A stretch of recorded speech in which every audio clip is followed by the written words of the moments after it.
जय हिंद मित्रों, ये कहानी हमारे एक ऐसे पहलू को उजागर करती है जिसमें छोटी छोटी बातों का बतंगड़ बना के एक सुखी दाम्पत्य जीवन को कैसे तोड़ा जाता है, कैसे कुछ हमारे आसपास के लोग राय का पहाड़ बना देते हैं, हमें पता भी नहीं चल पाता है। प्रस्तुत कहानी में नायक और नायिका जिस बात को सॉरी बोल के खत्म कर सकते थे, इस बात को रिश्तेदारों ने तलाक तक पहुंचा दिया। और समय कितना, आप कल्पना तो करें, 6 साल। वो कौन सी बात थी, क्या हुआ था, कैसे तलाक हुआ, किसने करवाया, तलाक के बाद क्या हुआ, कैसे फिर से एक हुए, ये सब जानने के लिए कहानी को पूरा सुने। और ऐसी दिलचस्प कहानियां आगे भी सुनने के लिए चैनल से जुड़े रहे। इसके लिए चैनल को सब्सक्राइब करना ना भूले। कहानी शुरू करते हैं, स्टार्ट।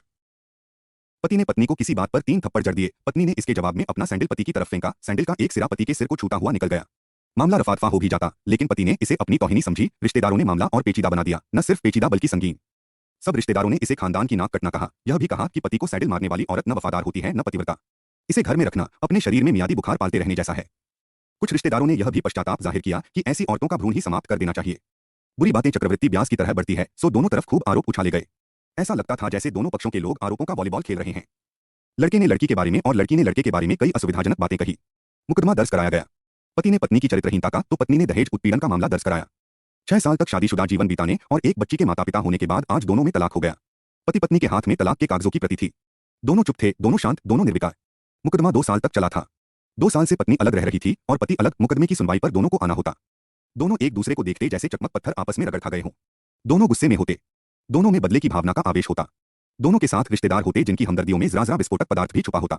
लेकिन कुछ महीने पहले जब पति पत्नी कोर्ट में दाखिल होते तो एक दूसरे को देखकर मुंह फेर लेते, जैसे जानबूझकर एक दूसरे की उपेक्षा कर रहे हों। वकील और रिश्तेदार दोनों के साथ होते। दोनों को अच्छा खासा सबक सिखाया जाता कि उन्हें क्या कहना है। दोनों वही कहते। कई बार दोनों के वक्तव्य बदलने लगते। वो फिर संभल जाते। अंत में वही हुआ जो सब चाहते थे, यानी तलाक। पहले रिश्तेदारों की फौज साथ होती थी, आज थोड़े से रिश्तेदार साथ थे। दोनों तरफ के रिश्तेदार खुश थे, वकील खुश थे, माता पिता भी खुश थे। तलाकशुदा पत्नी चुप थी और पति खामोश था।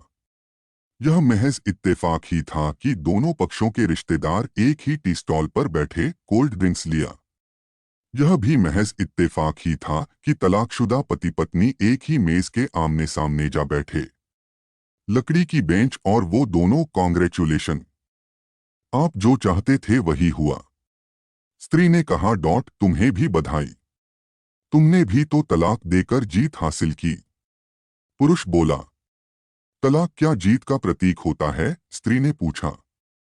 तुम बताओ। पुरुष के पूछने पर स्त्री ने जवाब नहीं दिया। वो चुपचाप बैठी रही, फिर बोली, तुमने मुझे चरित्रहीन कहा था। अच्छा हुआ, अब तुम्हारा चरित्रहीन स्त्री से पीछा छूटा। वो मेरी गलती थी, मुझे ऐसा नहीं करना चाहिए था। पुरुष बोला, मैंने बहुत मानसिक तनाव झेली है। स्त्री की आवाज सपाट थी, न दुहक न गुस्सा। जानता हूँ। पुरुष इसी हथियार से स्त्री पर वार करता है जो स्त्री के मन और आत्मा को लहूलुहान कर देता है। तुम बहुत उज्जवल हो, मुझे तुम्हारे बारे में ऐसी गंदी बात नहीं करनी चाहिए थी। मुझे बेहद अफसोस है, पुरुष ने कहा। स्त्री चुप रही। उसने एक बार पुरुष को देखा। कुछ पल चुप रहने के बाद पुरुष ने गहरी सांस ली और कहा, तुमने भी तो मुझे दहेज का लोभी कहा था, गलत कहा था। पुरुष की ओर देखती हुई स्त्री बोली। कुछ देर चुप रही, फिर बोली, मैं कोई और आरोप लगाती, लेकिन मैं नहीं। प्लास्टिक के कप में चाय आ गई। स्त्री ने चाय उठाई। चाय जरा सी छलकी। गर्म चाय स्त्री के हाथ पर गिरी। सी की आवाज निकली। पुरुष के गले में उसी क्षण ओह की आवाज निकली। स्त्री ने पुरुष को देखा। पुरुष स्त्री को देखे जा रहा था। तुम्हारा कमर दर्द कैसा है? ऐसा ही है, कभी वोवरॉन तो कभी काम्बीफ्लेम। स्त्री ने बात खत्म करनी चाहिए। तुम एक्सरसाइज भी तो नहीं करती, पुरुष ने कहा तो स्त्री फीकी हंसी हंस दी। तुम्हारे अस्थमा की क्या कंडीशन है? फिर अटैक तो नहीं पड़े? स्त्री ने पूछा। अस्थमा। डॉक्टर सूरी ने स्ट्रेन मेंटल स्ट्रेस कम करने को कहा है, पुरुष ने जानकारी दी। स्त्री ने पुरुष को देखा, देखती रही, एकटक जैसे पुरुष के चेहरे पर छपे तनाव को पढ़ रही हो। इन्हेलर तो लेते रहते हो न? स्त्री ने पूछा। अस्थमा। डॉक्टर सूरी ने स्ट्रेन मेंटल स्ट्रेस कम करने को कहा है, पुरुष ने जानकारी दी। स्त्री ने पुरुष को देखा, देखती रही एकटक, जैसे पुरुष के चेहरे पर छपे तनाव को पढ़ रही हो। इन्हेलर तो लेते रहते हो न? स्त्री ने पुरुष के चेहरे से नजरें हटाईं और पूछा। हाँ, लेता रहता हूं। आज लाना याद नहीं रहा, पुरुष ने कहा। तभी आज तुम्हारी सांस उखड़ी उखड़ी सी है, स्त्री ने हमदर्द लहजे में कहा। हाँ, कुछ इस वजह से और कुछ, पुरुष कहते कहते रुक गया। कुछ कुछ तनाव के कारण, स्त्री ने बात पूरी की। पुरुष कुछ सोचता रहा, फिर बोला, तुम्हें 4 लाख रुपए देने हैं और 6,000 रुपए महीना भी। हाँ? फिर स्त्री ने पूछा। वसुंधरा में फ्लैट है, तुम्हें तो पता है। मैं उसे तुम्हारे नाम कर देता हूं। 4 लाख रुपए फिलहाल मेरे पास नहीं है, पुरुष ने अपने मन की बात कही। वसुंधरा वाले फ्लैट की कीमत तो 20 लाख रुपए होगी। मुझे सिर्फ 4 लाख रुपए चाहिए, स्त्री ने स्पष्ट किया। बिटिया बड़ी होगी, 100 खर्च होते हैं, पुरुष ने कहा। वो तो तुम 6,000 रुपए महीना मुझे देते रहोगे, स्त्री बोली। हाँ, जरूर दूंगा। 4 लाख अगर तुम्हारे पास नहीं है तो मुझे मत देना, स्त्री ने कहा। उसके स्वर में पुराने संबंधों की गर्द थी। पुरुष उसका चेहरा देखता रहा। कितनी सहृदय और कितनी सुंदर लग रही थी सामने बैठी स्त्री, जो कभी उसकी पत्नी हुआ करती थी। स्त्री पुरुष को देख रही थी और सोच रही थी, कितना सरल स्वभाव का है यह पुरुष जो कभी उसका पति हुआ करता था। कितना प्यार करता था उससे। एक बार हरिद्वार में जब वह गंगा में स्नान कर रही थी तो उसके हाथ से जंजीर छूट गई। फिर पागलों की तरह वह बचाने चला आया था उसे। खुद तैरना नहीं आता था लाट साहब को और मुझे बचाने की कोशिशें करता रहा था। कितना अच्छा है। मैं ही खोट निकालती रही। पुरुष एकटक स्त्री को देख रहा था और सोच रहा था, कितना ध्यान रखती थी। स्टीम के लिए पानी उबालकर जग में डाल देती, उसके लिए हमेशा इन्हेलर खरीद कर लाती।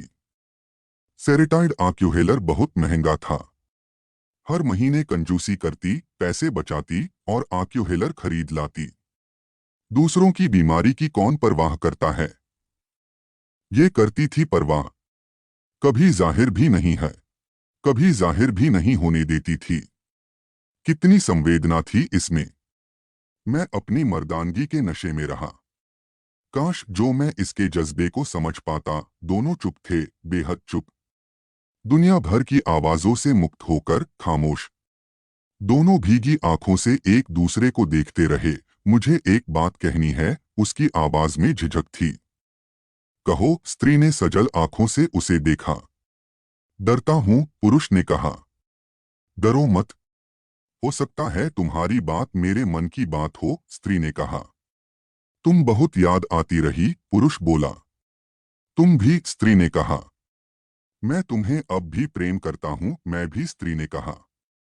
दोनों की आंखें कुछ ज्यादा ही सजल हो गई थीं। दोनों की आवाज जज्बाती और चेहरे मासूम। क्या हम दोनों जीवन को नया मोड़ नहीं दे सकते? पुरुष ने पूछा। कौन सा मोड़? हम फिर से साथ साथ रहने लगें, एक साथ, पति पत्नी बनकर, बहुत अच्छे दोस्त बनकर। ये पेपर? स्त्री ने पूछा। फाड़ देते हैं, पुरुष ने कहा और अपने हाथ से तलाक के कागजात फाड़ दिए। फिर स्त्री ने भी वही किया। दोनों उठ खड़े हुए, एक दूसरे के हाथ में हाथ डालकर मुस्कुराए। दोनों पक्षों के रिश्तेदार हैरान परेशान थे। दोनों पति पत्नी हाथ में हाथ डाले घर की तरफ चले गए। घर जो सिर्फ और सिर्फ पति पत्नी का था। पति पत्नी में प्यार और तकरार एक ही सिक्के के दो पहलू हैं। जरा सी बात पर कोई ऐसा फैसला न लें कि आपको जिंदगी भर अफसोस हो।